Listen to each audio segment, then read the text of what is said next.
Good morning dear students, welcome to DNA commerce. कसे आहात? I hope मजेत असाल आणि अकाउंटन्सी एन्जॉय करत असाल फक्त DNA कॉमर्ससोबत. तर विद्यार्थी मित्रांनो, तुम्हाला सर्वांना माहीतच आहे TYBCom या क्लाससाठी आपली एक लेक्चर सिरीज चालू आहे आणि या लेक्चर सिरीजमध्ये आपण टॉपिक शिकत आहोत बँक फायनल अकाउंट. या टॉपिकचा एक नवीन प्रॉब्लेम आजच्या लेक्चरमध्ये आपण सॉल्व करून घेणार आहोत. प्रॉब्लेम तुम्हाला स्क्रीनवर दिसत आहे, ट्रायल बॅलन्स आणि ॲडजस्टमेंट. तर व्हिडिओ शेवटपर्यंत व्यवस्थितपणे बघा आणि समजून घ्या की आपण प्रॉब्लेम कसा सोडवत आहोत. काही अडचण आली तर मला कमेंटमध्ये शेअर करत चला तुमचे डाऊट्स. तर विद्यार्थी मित्रांनो, प्रॉब्लेम सोडवण्या अगोदर जर तुम्ही आपल्या चॅनलला नवीन आलेला असाल तर आपल्या व्हिडिओला लाईक करत चला, आपल्या चॅनलला सबस्क्राईब करा आणि जास्तीत जास्त कॉमर्सच्या विद्यार्थ्यांपर्यंत हा चॅनल शेअर करा, कारण कॉमर्ससाठी एक महत्त्वाचा प्लॅटफॉर्म म्हणजे फक्त DNA कॉमर्स. तर विद्यार्थी मित्रांनो, येऊया प्रॉब्लेममध्ये. तुम्हाला सगळ्यांना माहीतच आहे आपण प्रॉब्लेम ट्रायल बॅलन्स आणि ॲडजस्टमेंट, तर ज्या ॲडजस्टमेंट आहे त्यांना आपण स्टार करून घेतोय. रिबेटची ॲडजस्टमेंट 100% परीक्षेमध्ये असते. रिबेट आपण कशावर सोडवतो? इंटरेस्टवर. कोणत्या इंटरेस्टवर? दोन इंटरेस्ट असतात, डेबिटमध्ये आणि क्रेडिटमध्ये. तर तुम्ही नेहमी क्रेडिट बॅलन्सच्या इंटरेस्टवर सोडवायची. मग क्रेडिट बॅलन्समध्ये बघा, interest and discount received 4 lakh, त्याला स्टार करा. रिबेटची ॲडजस्टमेंट क्रेडिट बॅलन्समध्ये दिलेल्या इंटरेस्टवर सोडवतात.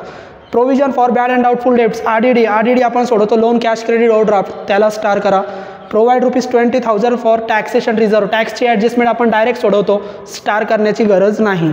ॲथोराइज कॅपिटल ही इन्फॉर्मेशन आहे. एन्डॉर्समेंट ही कॉन्टिजंट लायबिलिटी, ती पण आपण डायरेक्ट सोडवणार, त्याचा इफेक्ट होत नाही. दोन इफेक्ट आपण एकच इफेक्ट देतो, फक्त 12 नंबरमध्ये रेकॉर्ड करतो, ती अमाऊंटमध्ये पण कन्सिडर होत नाही. इंटरेस्ट ॲक्र्यूड ही ॲडजस्टमेंट आली, इंटरेस्टची परत एक ॲडजस्टमेंट आली ॲक्र्यूड. तर इंटरेस्ट ॲक्र्यूड कशावर सोडवायचं? इंटरेस्ट तर दोन आहे आपल्याकडे, डेबिटमध्ये आणि क्रेडिटमध्ये.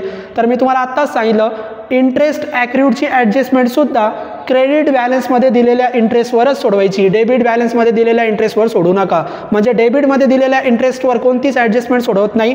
रिबेटची पण ॲडजस्टमेंट आणि इंटरेस्ट ॲक्र्यूडची पण ॲडजस्टमेंट क्रेडिटमध्ये दिलेल्या इंटरेस्टवर सोडवायची. मग क्रेडिट बॅलन्समध्ये डिस्काउंट रिसिव्डचा इंटरेस्ट आहे, त्याला 2 स्टार करा, एक रिबेटची ॲडजस्टमेंट आणि एक इंटरेस्ट ॲक्र्यूडची ॲडजस्टमेंट. त्याच्यानंतर डेप्रिसिएशन फर्निचर आणि प्रिमायसेसला स्टार करा. या पद्धतीने आपण स्टार करून घेतलं. विद्यार्थी मित्रांनो, ज्यांना तुम्ही स्टार केलं त्याच्यावर ॲडजस्टमेंट आहे, ॲडजस्टमेंटचे करायचे 2 इफेक्ट, आणि ज्यांना स्टार नाही त्यांचा फक्त सोडवताना एकच इफेक्ट. मग सोडवायचं कसं? तर सोल्युशनमध्ये आपण येऊया.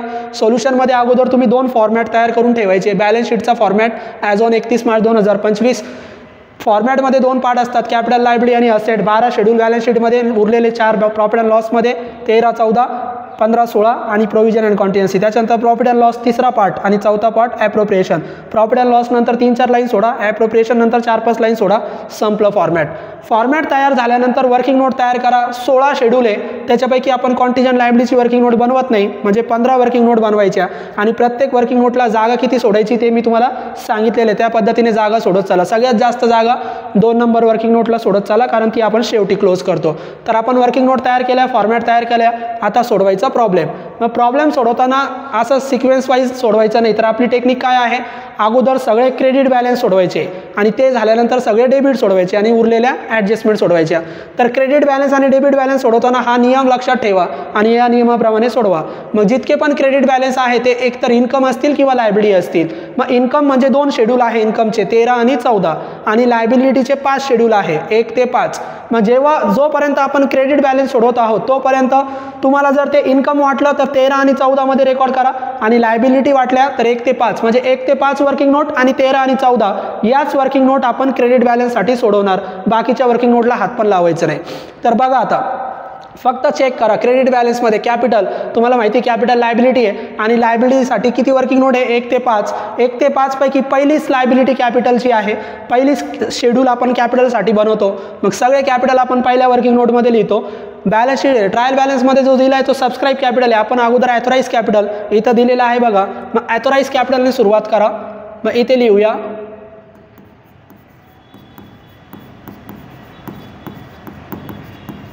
ॲथोराइज कॅपिटल,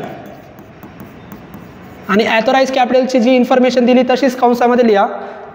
4 नंबरची ॲडजस्टमेंट बघा. 80,000 equity shares of ₹100 each. 80,000 equity shares आहे, 100चा प्रत्येक शेअर आहे. मग इथं कंसामध्ये लिहा 80,000 इक्विटी, EQ म्हणजे इक्विटी, शॉर्टमध्ये लिहूया आपण, of ₹100 each.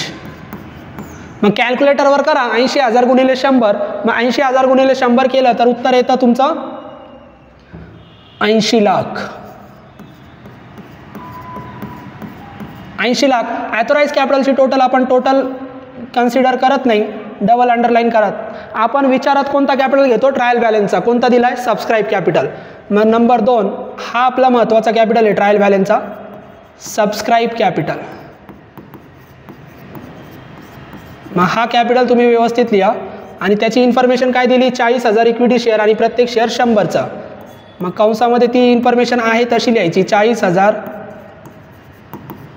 Equity shares of ₹100 each. आणि त्याची अमाऊंट दिलेली 40 लाख. मग लिहा अमाऊंट 40 लाख.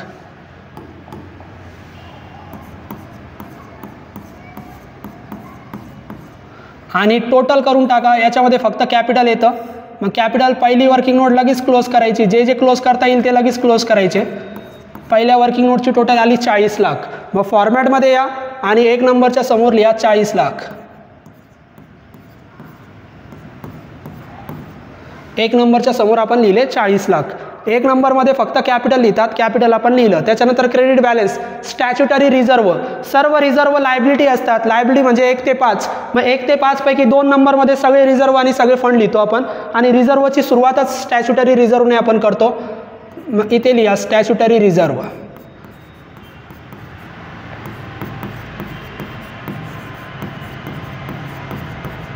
स्टॅच्युटरी रिझर्व किती दिलेला आहे? 2,50,000.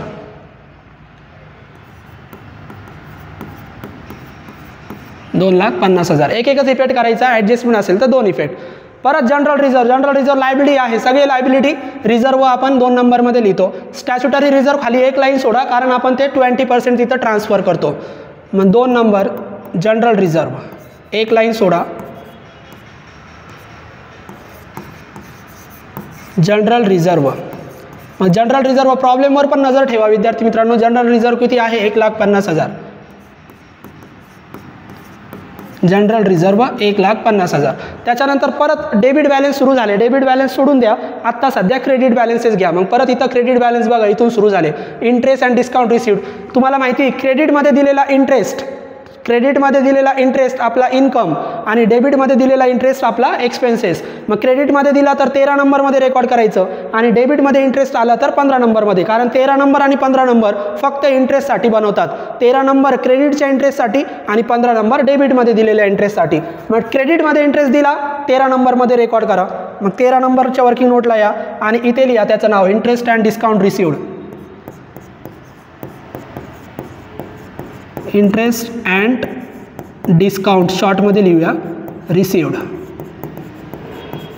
इंटरेस्ट अँड डिस्काउंट रिसिव्ड किती अमाऊंट आहे? 4 लाख. इनरला लिहा, कारण याच्यावर 2 ॲडजस्टमेंट आहे. इनरला लिहिले 4 लाख. पहिली ॲडजस्टमेंट कोणती? रिबेट. तुम्हाला माहिती रिबेट आपण काय करतो? तर रिबेट आपण इंटरेस्टमधून लेस करतो. रिबेटचा पहिला इफेक्ट लेस. मग लिहा लेस रिबेट. रिबेट नेहमी लेस करत चला. मग रिबेट किती दिला आहे बघा? 3,500. मग 3,500 ॲडजस्टमेंटमध्ये दिले, वजा करा आणि वजा करून परत इनरलाच लिहा, कारण अजून एक ॲडजस्टमेंट आहे. मग किती झाले? 3,96,500 एवढे शिल्लक राहिले. आता ॲडजस्टमेंट सोडवता. ॲडजस्टमेंटचे किती इफेक्ट करतात? 2. रिबेट पहिल्यांदा लेस करतात आणि रिबेट दुसऱ्यांदा लायबिलिटी म्हणून आपण रेकॉर्ड करतो. किती नंबरला? 5 नंबरला. मग 5 नंबरला लिहा रिबेट. तर रिबेट किती दिला? 3,500. या पद्धतीने रिबेटची ॲडजस्टमेंट सोडवा. 13 नंबरच्या इंटरेस्टमधून रिबेट लेस करा आणि दुसऱ्यांदा 5 नंबर लायबिलिटीमध्ये लिहा. आता दुसरी ॲडजस्टमेंट लगेच सोडवा. कोणती ॲडजस्टमेंट लगेच सोडवायची? आता 13 नंबरच्या इंटरेस्टवर अजून एक ॲडजस्टमेंट सोडवतात, इंटरेस्ट ॲक्रियूड 6 नंबरची. मग इंटरेस्ट ॲक्रियूड, ॲक्रियूडचा अर्थ इंटरेस्ट मिळणार आहे. मग मिळणार याचा अर्थ इंटरेस्ट ॲक्रियूड तुम्हाला तो मिळणार आहे. तो मिळाल्यामुळे तुमचा इंटरेस्टचा बॅलन्स काय होणार? वाढणार. मग इंटरेस्ट ॲक्रियूडमुळे आपला इंटरेस्ट वाढणार. मग इंटरेस्ट ॲक्रियूड नेहमी पहिला इफेक्ट ॲड करायचा, लेस करायचा नाही. रिबेट आपण लेस करतो, परंतु इंटरेस्ट ॲक्रियूड नेहमी काय करायचा? ॲड करायचा. मग पहिला effect add interest accrued. Interest accrued add करा किती दिला तो ॲडजस्टमेंट बघा 10,000. मग 10,000 ॲड करा आणि आता दोन्ही ॲडजस्टमेंट झाल्या. आता आउटरला लिहा 3,96,500 प्लस 10,000 म्हणजे किती आले 4,06,500. 4,06,500 एवढी आपली टोटल आली इंटरेस्टची. आता इंटरेस्ट ॲक्रिव्ड ॲडजस्टमेंट आहे. बरेच विद्यार्थी काय करतात विसरून जातात दुसरा इफेक्ट करायला. पहिल्यांदा ॲड केला इंटरेस्ट ॲक्रिव्ड, दुसऱ्यांदा कुठं लिहायचा तर इंटरेस्ट ॲक्रिव्ड आपली असेट आहे तर दुसऱ्यांदा ती असेटमध्ये लिहा. 6 ते 11 असेट आहे. मग कोणत्या असेटमध्ये अदर असेटमध्ये. तर इंटरेस्ट ॲक्रिव्ड नेहमी अदर असेटमध्येच रेकॉर्ड करायचे. मग इंटरेस्ट ॲक्रिव्ड किती होते 10,000. ॲडजस्टमेंट संपली. कशी सोडवली विद्यार्थी मित्रांनो ॲडजस्टमेंट. इंटरेस्ट ॲक्रिव्डचा पहिला इफेक्ट 13 नंबरच्या इंटरेस्टमध्ये ॲड केलं कारण इंटरेस्टचा बॅलन्स वाढणार. ॲड करा आणि दुसऱ्यांदा ते असेट म्हणून रेकॉर्ड करा 11 नंबरमध्ये. म्हणजे रिबेट आपण लायबिलिटी म्हणून रेकॉर्ड करतो आणि इंटरेस्ट ॲक्रिव्ड आपण असेट म्हणून रेकॉर्ड करतो कारण आपला बॅलन्स वाढणार आहे. इंटरेस्टच्या दोन्ही ॲडजस्टमेंट सोडून झाल्या. त्याच्यानंतर करंट डिपॉझिट सगळ्या डिपॉझिट क्रेडिटमध्ये दिल्या इन्कम किंवा लायबिलिटी. मग नियम काय क्रेडिटमध्ये दिलेली ट्रान्झॅक्शन इन्कम किंवा लायबिलिटी. मग डिपॉझिट आपल्या लायबिलिटी आहे. लायबिलिटी म्हणजे पहिले 5 शेड्यूल. मग डिपॉझिटसाठी सेपरेट शेड्यूल आहे कितवा 3 नंबर. सगळ्या डिपॉझिट तिथं लिहा. मग करंट डिपॉझिट मग 3 नंबरमध्ये लिहा current deposit.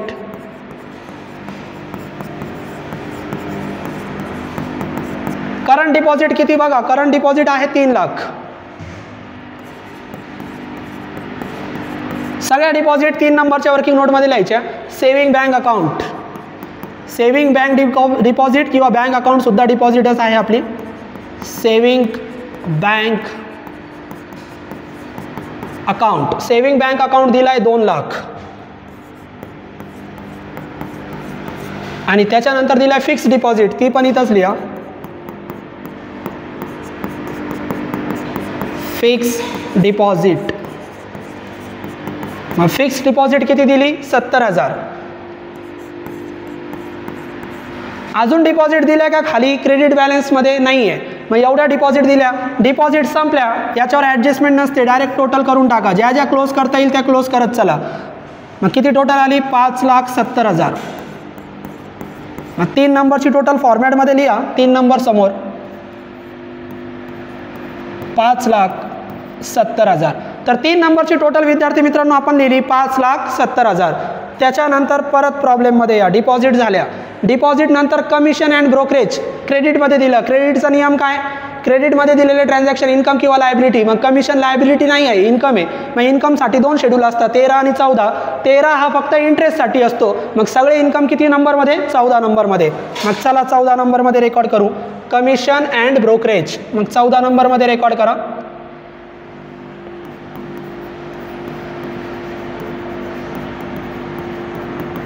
Commission and brokerage. मग किती दिले कमिशन 30,000. मग इथं 14 नंबरमध्ये लिहा 30,000. 14 नंबर पण झालं. त्याच्यानंतर परत बघा प्रॉफिट अँड लॉस 1/4/2024 1 एप्रिलचा प्रॉफिट जो दिला जातो ट्रायल बॅलन्समध्ये 1 एप्रिल म्हणजे ओपनिंग प्रॉफिट. ओपनिंग प्रॉफिट कोणत्याच वर्किंग नोटला नाही लिहायचा. आता तुम्हाला माहीत झालं ओपनिंग प्रॉफिट ट्रायल बॅलन्सचा डायरेक्ट प्रॉफिट अँड लॉसच्या फॉर्मॅटमध्ये सी मध्ये लिहायचा. सी मध्ये एक लाईन आपल्या नेट प्रॉफिट नेट लॉससाठी सोडा आणि 2 नंबर म्हणून लिहा ट्रायल बॅलन्सचा प्रॉफिट अँड लॉस ऑन 1/4/2024. मग ट्रायल बॅलन्सचा प्रॉफिट अँड लॉसमध्ये 2 नंबरला लिहायचा. किती प्रॉफिट आहे तो 40,000. मग इथे लिहा 40,000. क्रेडिट बॅलन्सेस विद्यार्थी मित्रांनो संपले. सगळे क्रेडिट बॅलन्स संपले. आता सुरू करा डेबिट बॅलन्स. मग डेबिट बॅलन्ससाठी डेबिटचा नियम वापरा. डेबिट बॅलन्समध्ये जितके पण ट्रान्झॅक्शन दिले जातील ते एकतर एक्सपेन्सेस असतील किंवा असेट. एक्सपेन्सेस वाटले तर 15 किंवा 16 मध्ये रेकॉर्ड करायचे आणि असेट वाटले तर 6 ते 11. म्हणजे आता आपल्या कोणत्या वर्किंग नोट सोडवायच्या 6 ते 11 असेट वाटल्या तर आणि एक्सपेन्सेस वाटले तर 15 आणि 16. 15 मध्ये फक्त इंटरेस्ट सगळे खर्च बाकीचे 16 मध्ये. मग चला पहिल्यापासून डेबिटमध्ये loan cash credit overdraft expenses नाही आहे असेट आहे. लोन कॅश क्रेडिट ओव्हरड्राफ्ट आणि बिल डिस्काउंटेड अँड परचेस या दोन्ही असेट आहे आणि त्या दोन्ही 9 नंबरमध्ये असेट 9 नंबर वर्किंग नोट ॲडव्हान्सेसमध्ये लिहितो आपण. मग लोन कॅश क्रेडिट ओव्हरड्राफ्ट नेहमी ॲडव्हान्सेसमध्ये लिहित चला. मग इथे लिहा loan comma cash credit and overdraft. इनरला लिहा कारण त्याच्यावर ॲडजस्टमेंट आहे. मग 1,50,000 आणि लोन कॅश क्रेडिट ओव्हरड्राफ्टवर आता तुम्हाला पाठ झाली ॲडजस्टमेंट. RDDची ॲडजस्टमेंट सोडवतात. किती RDD? 2 नंबरची ॲडजस्टमेंट 6,000. RDD आपण पहिल्यांदा काय करतो? लेस RDD 6,000 वजा करा आणि आउटरला लिहा 1,44,000 आणि RDD ही ॲडजस्टमेंट आहे. दुसरा इफेक्ट करावा लागेल. मग पहिल्यांदा लोन कॅश क्रेडिट ओव्हरड्राफ्टमधून लेस करायची आणि दुसऱ्यांदा कुठे रेकॉर्ड करायची? तर वर्किंग नोटमध्ये नाही. RDD रेकॉर्ड करतो आपण फॉर्मॅटमध्ये. कोणत्या फॉर्मॅटमध्ये? प्रॉफिट अँड लॉसच्या फॉर्मॅटमध्ये, प्रोव्हिजन अँड कॉन्टिजन्सीमध्ये. इथं 2 ॲडजस्टमेंट रेकॉर्ड करतो आपण, टॅक्सची आणि RDDची. मग प्रोव्हिजन अँड कॉन्टिजन्सीमध्ये 1 नंबर RDD आणि किती RDD दिली होती? 6,000. तर RDD लिहा 6,000. तर या पद्धतीने आपण RDDची ॲडजस्टमेंट विद्यार्थी मित्रांनो सोडवली. RDD इथं दिलेली होती 6,000. काय केलं? RDD सोडवताना 9 नंबरमध्ये लोन कॅश क्रेडिट ओव्हरड्राफ्टमधून लेस करा आणि दुसऱ्यांदा प्रॉफिट अँड लॉसच्या फॉर्मॅटमध्ये प्रोव्हिजन अँड कॉन्टिजन्सीमध्ये रेकॉर्ड करा. संपलं. त्याच्यानंतर कॅश इन हँड. कॅश आपली असेट आहे. कुठे लिहायची? असेटसाठी 6 ते 11. मग कॅश इन हँड 6 नंबरमध्ये. RBI आलं तरी 6 नंबरमध्ये आणि बाकीच्या ज्या कॅश असतील, कॅश ॲट बँक, इतर बँकांसोबत किंवा मनी ॲट कॉल, हे सर्व 7 नंबरमध्ये. मग कॅश इन हँड आलं तर 6 नंबर आणि कॅश ॲट बँक आलं तर 7 नंबर. मग इथं काय दिलं? कॅश इन हँड 6 नंबरमध्ये लिहा. Cash in hand. मग 6 नंबरमध्ये कॅश इन हँडचा बॅलन्स लिहा 40,000.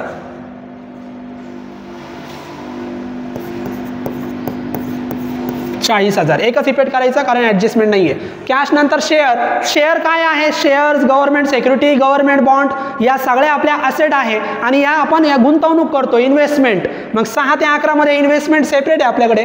या इन्व्हेस्टमेंटमध्ये सगळे लिहायचे. Shares, government bond, government security, gold, silver, हे सगळे आपल्या इन्व्हेस्टमेंटचे टाईप आहे. मग शेअर्स आले डायरेक्ट इन्व्हेस्टमेंटमध्ये लिहा शेअर्स. मग शेअर्स इन कंपनी, पूर्ण नाव लिहा शेअर्स इन कंपनी. किती शेअर्स इन कंपनी बघा? 1,10,000. अमाऊंट कॉलममध्ये 1,10,000. एकच इफेक्ट करायचा. ॲडजस्टमेंट असेल तर दुसरा इफेक्ट. सॅलरी, डायरेक्टर फी वगैरे सगळे खर्च आहे आणि सगळे खर्च आपण किती नंबरमध्ये लिहितो? 16 नंबरमध्ये. कारण 15 नंबरमध्ये फक्त इंटरेस्ट लिहितात. मग सगळे खर्च 16 नंबरमध्ये. मग 1 नंबर एका खाली एक. लवकर फटाफट सगळे खर्च लिहून टाका. सॅलरी किती? 30,000. सॅलरी नंतर डायरेक्टर फी, सगळे खर्च 16 नंबरमध्ये लिहायचे. Director fee 60,000, 60,000. डायरेक्टर फी नंतर जनरल एक्सपेन्सेस, सगळे खर्च 16 नंबरमध्येच रेकॉर्ड करायचे. General expenses. मग जनरल एक्सपेन्सेस किती? 20,000. Interest paid. आता इंटरेस्ट खर्च आहे परंतु तो 16 नंबरमध्ये नाही लिहायचा. डेबिटमध्ये दिलेला इंटरेस्ट कुठे लिहायचा?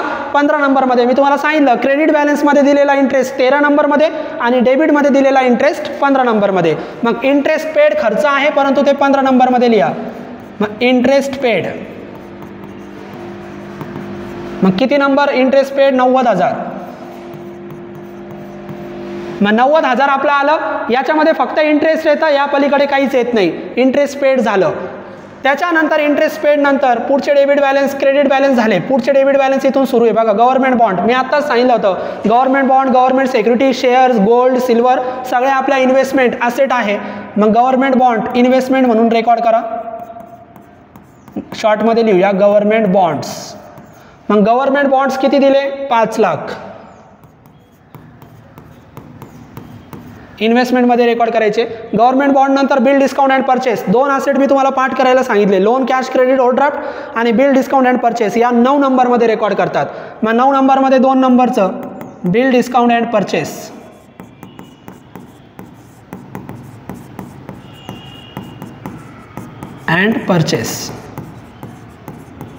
बिल डिस्काउंट अँड परचेस किती? तर बघा तिथं प्रॉब्लेममध्ये bill discount and purchase 7 lakh. आणि तुम्हाला माहिती आहे 9 नंबरमध्ये 2च ट्रान्झॅक्शन येतात. एक लोन कॅश क्रेडिट ओव्हरड्राफ्ट आणि बिल डिस्काउंट परचेस. दोन्ही पण आले. लगेच क्लोज करून टाका. संपलं. मग किती झाली टोटल? 8,44,000. जे क्लोज करता येईल ते लगेच क्लोज करा. 8,44,000. 9 नंबरची टोटल आपली आली 8,44,000. मग फॉर्मॅटमध्ये या आणि फॉर्मॅटमध्ये 9 नंबरच्या समोर लिहा 8,44,000. त्याच्यानंतर बिल डिस्काउंट अँड परचेस नंतर बघा बॅलन्स विथ अदर बँक. मी काय सांगितलं, कॅश इन हँड 6 नंबरमध्ये, RBI 6 नंबरमध्ये, पण इतर बँका जर सांगितले अदर बँक वगैरे तर सगळ्या 7 नंबरमध्ये. मग 7 नंबरमध्ये लिहा बॅलन्स विथ अदर बँक शब्द आला म्हणून इथं लिहितोय आपण अदर बँक. इतर कोणत्याही बँका दिल्या RBI सोडून तर त्या सगळ्या 7 नंबरमध्ये. Balance with other bank 4 lakh. त्याच्यानंतर विद्यार्थी मित्रांनो बघा फर्निचर ॲसेट आहे. कोणती ॲसेट आहे? Fix asset. मग इनरला लिहा फर्निचर, कारण त्याच्यावर ॲडजस्टमेंट आहे. फर्निचर इनरला लिहा. फर्निचरची अमाऊंट किती? 12 लाख. ॲडजस्टमेंट वाचा. Adjustment number 7. Depreciation on furniture 10%. मग 10% डेप्रिसिएशन आहे. डेप्रिसिएशन आपण काय करतो? लेस 10% डेप्रिसिएशन. 12 लाखावर 10% म्हणजे 1,20,000. मग किती येणार? 10,80,000. आउटरला 10,80,000. 1,20,000 आपण डेप्रिसिएशन 10% लेस केलं. डेप्रिसिएशन पहिल्यांदा लेस करतात आणि दुसऱ्यांदा कुठे रेकॉर्ड करायचं? 16 नंबर खर्च म्हणून रेकॉर्ड करा. मग डेप्रिसिएशन ऑन फर्निचर 1,20,000. त्याच्यानंतर पुढं फर्निचर नंतर स्टॉक. स्टॉक आपली असेट आहे. कोणती असेट आहे? Stock other asset. स्टॉक आपण अदर असेटमध्ये लिहितो. मग लिहा स्टॉक ऑफ स्टेशनरी.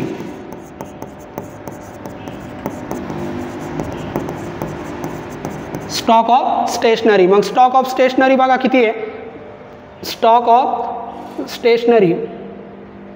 विद्यार्थी मित्रांनो एक चूक झाली आपली. फर्निचर 8 लाख होता, आपण तो स्टॉकची अमाऊंट घेतली 12 लाख. मग फर्निचर एकदा आपण परत दुरुस्त करूया. फर्निचर परत रेकॉर्ड करा. फर्निचर इनर कॉलमला फर्निचरची अमाऊंट 8 लाख आणि त्याच्यावर 10% म्हणजे किती वजा होणार? 80,000. आणि आउटरला लिहा 7,20,000. आणि डेप्रिसिएशन ऑन फर्निचर इथं 1,20,000 ऐवजी किती दाखवायचे? 80,000.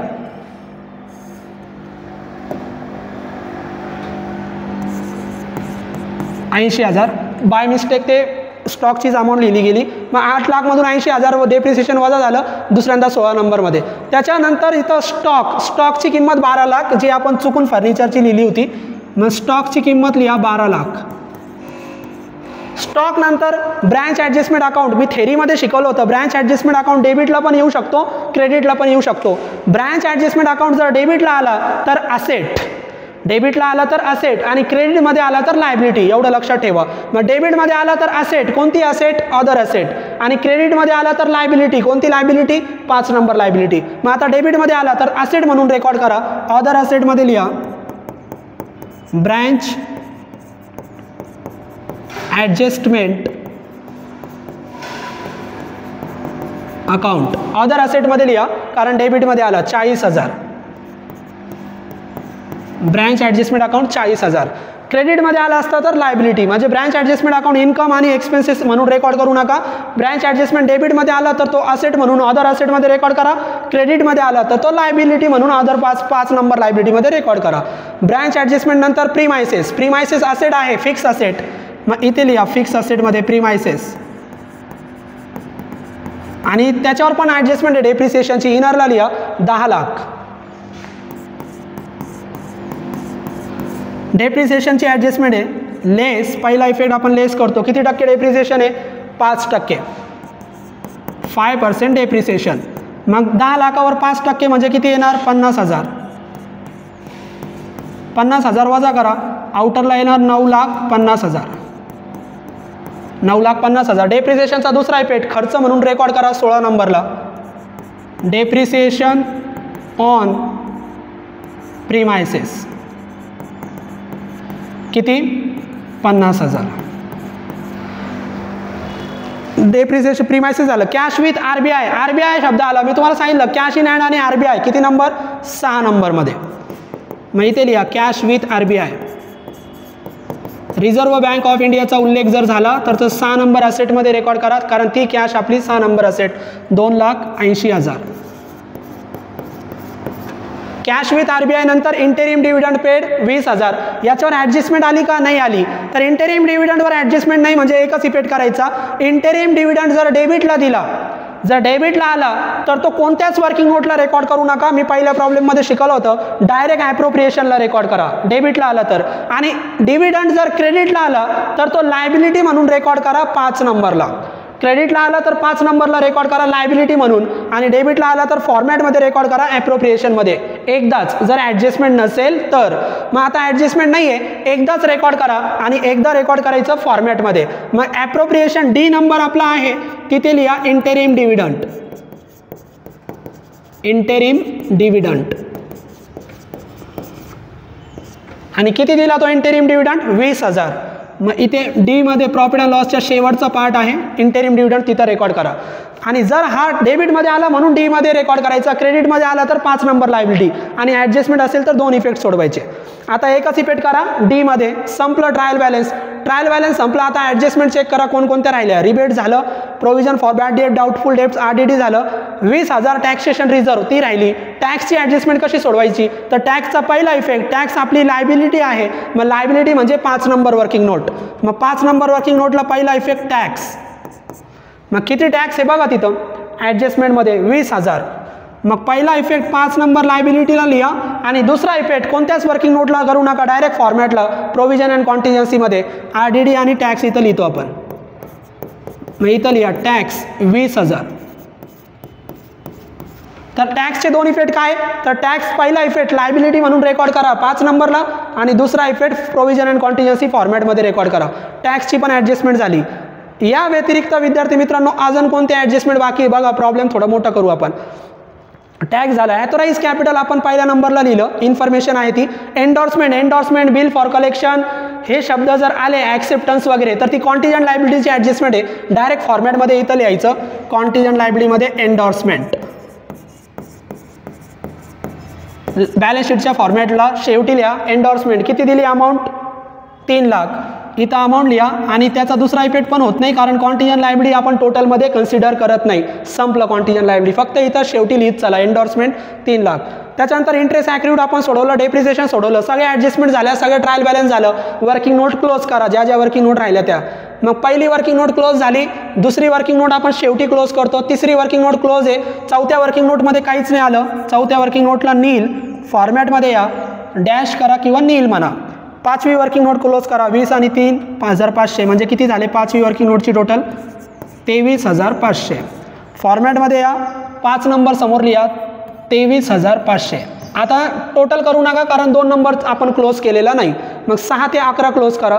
6 नंबर 2,80,000 आणि 40,000. मग टोटल किती झाले? 3,20,000. मग 6 नंबरची टोटल फॉर्मॅटमध्ये लिहा 3,20,000. आता फक्त क्लोज करायचं विद्यार्थी मित्रांनो, एक एक वर्किंग नोट क्लोज करत चला. 7 नंबर कितीला क्लोज होणार? 4 लाख. मग 7 नंबर क्लोज करा 4 लाखाला. 7 नंबरमध्ये या, इथे लिहा 4 लाख. त्याच्यानंतर 8 नंबर क्लोज करा. 8 नंबरमध्ये की 1,10,000 आणि 5 लाख म्हणजे किती आले? 6,10,000. मग 8 नंबरची टोटल 6,10,000. 8 नंबर समोर लिहा 6,10,000. त्याच्यानंतर 9 नंबर आपण ऑलरेडी क्लोज केला होता तेव्हाच, कारण त्याच्यामध्ये 2च आयटम येतात, लोन, कॅश क्रेडिट ओव्हरड्राफ्ट आणि bill discount and purchase. 10 number close करा.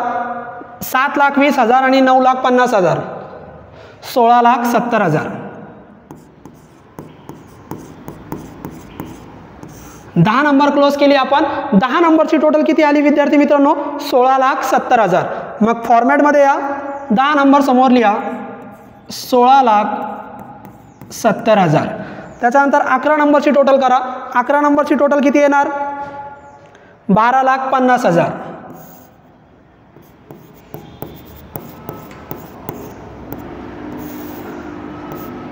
अकरा नंबरची टोटल आली 12,50,000. फॉर्मॅटमध्ये या, 11 नंबर समोर लिहा 12,50,000. मग विद्यार्थी मित्रांनो या प्रकारे तुम्ही 12 नंबर 11 नंबर पण क्लोज केली, 6 ते 11 सगळ्या आयटम क्लोज झाल्या. मग टोटल लिहून टाका. टोटल येते 50,94,000.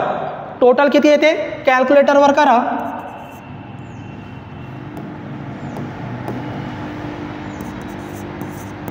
$50,94,000. आता एवढीच टोटल लायबिलिटी आली पाहिजे. आता प्रॉफिट अँड लॉस क्लोज करा. 13, 14, 15, 16. तर 13 नंबरला क्लोज करू. 13 नंबर ऑलरेडी क्लोजच झालेला आहे. कितीवर 4,10,500. मग तेवढीच क्लोज करा. तेवढीच टोटल आहे, त्याच्यामध्ये अजून काही येत नाही. 4,06,500. 13 नंबरमध्ये लिहा 4,06,500. 14 नंबर क्लोज करा. 14 नंबरमध्ये काय आलं होतं हे थोडं छोटं करू. 14 नंबरमध्ये फक्त ब्रोकरेज कमिशन आलं होतं. कितीवर क्लोज होणार 30,000वर. मग 14 नंबर क्लोज झाला 30,000वर. 14 नंबर समोर लिहा 30,000. 15 नंबरमध्ये फक्त इंटरेस्ट येतं 90,000. लगेच क्लोज करा. तेव्हा पण केलं असतं तरी चाललं असतं 90,000. मग 15 नंबरमध्ये या 90,000. आता 16 नंबरची टोटल व्यवस्थित करा विद्यार्थी मित्रांनो. आणि 16 नंबरची टोटल किती येते बघा. 16 नंबरची टोटल येते 2,40,000. कॅल्क्युलेटरवर करा 2,40,000. मग 16 नंबरची टोटल फॉर्मॅटमध्ये या 2,40,000. सगळ्या वर्किंग नोट क्लोज झाल्या. आता क्लोज करा. इन्कम क्लोज करा. 13 आणि 14ची टोटल 4,36,500.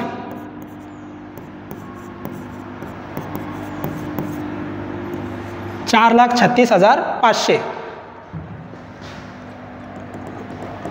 व्यवस्थित लिहूया.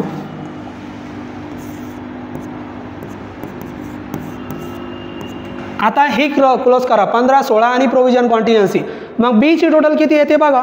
तर बी ची टोटल येते विद्यार्थी मित्रांनो 3,56,000.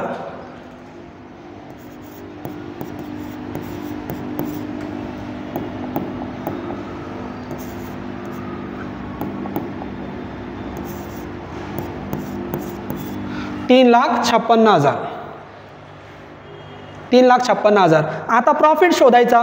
इन्कमची टोटल एक्सपेंडिचरपेक्षा जास्त असेल तर प्रॉफिट. मग इन्कम जास्तच आहे. मग इथं लिहा एक लाईन जी सोडली होती तिथं लिहा नेट प्रॉफिट 1 - 2. मग इन्कमच्या टोटलमधून एक्सपेन्सेस वजा करा. आपण थोडं हे ॲडजस्ट करू म्हणजे तुम्हाला पण समजेल आणि दिसेल व्यवस्थित. वरती घेऊया आपण थोडं.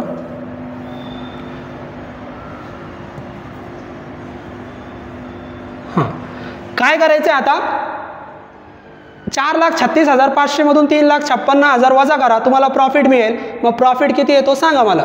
मग प्रॉफिटची टोटल किती येते सांगा.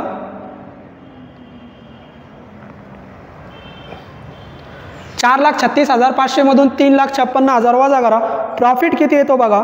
तर विद्यार्थी मित्रांनो प्रॉफिट येतो आपला 80,500. किती येतो 80,500.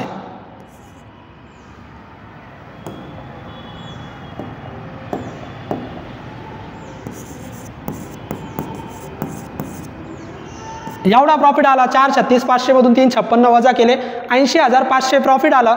80,500 प्रॉफिट आल्यानंतर याच्यामध्ये सी मध्ये फक्त प्रॉफिट येतो आपण जो शोधतो तो, आणि या व्यतिरिक्त ट्रायल बॅलन्सचा ओपनिंग प्रॉफिट. मग 80,500 आणि 40,000 याची टोटल करा 1,20,500.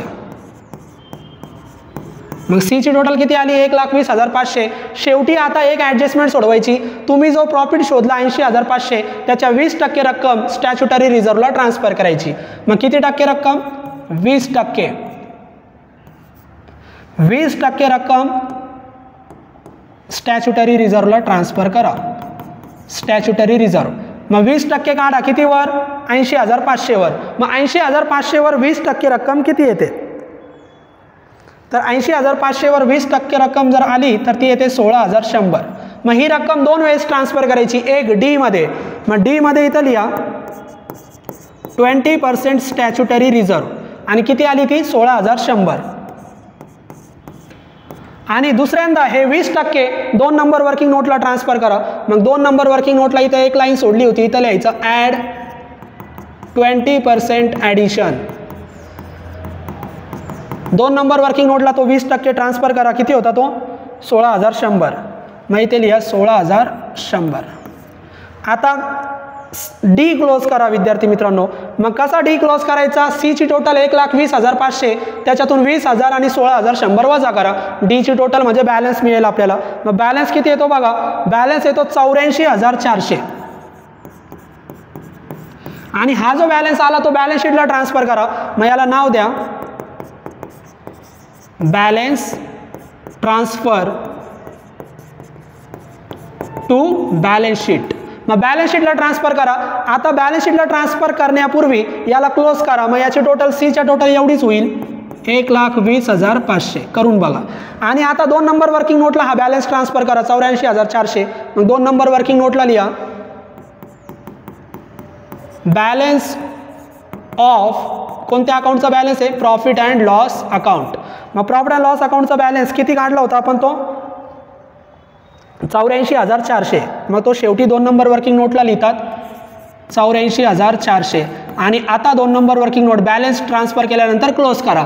मग 2 नंबर वर्किंग नोटची टोटल येते विद्यार्थी मित्रांनो 5,05,000.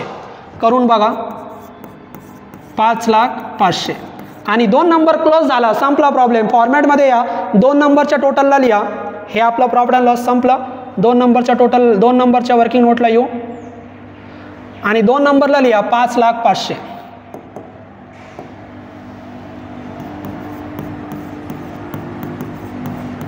आणि टोटल करा. याची टोटल एवढीच येणार 50,94,000. या पद्धतीने विद्यार्थी मित्रांनो आपण प्रॉब्लेम सोडवला. 50,94,000ला टॅली झाला. डी मध्ये आलेला फरक 2 नंबर वर्किंग नोटला ट्रान्सफर करायचा, 2 नंबर वर्किंग नोट क्लोज करायची आणि इथं अमाऊंट लिहायची आणि टॅली करून टाकायचं. या पद्धतीने आपण प्रॉब्लेम सोडवला. असाच एक महत्त्वाचा अजून जास्त ॲडजस्टमेंटचा प्रॉब्लेम आपण पुढच्या लेक्चरला सोडूया. थँक्यू.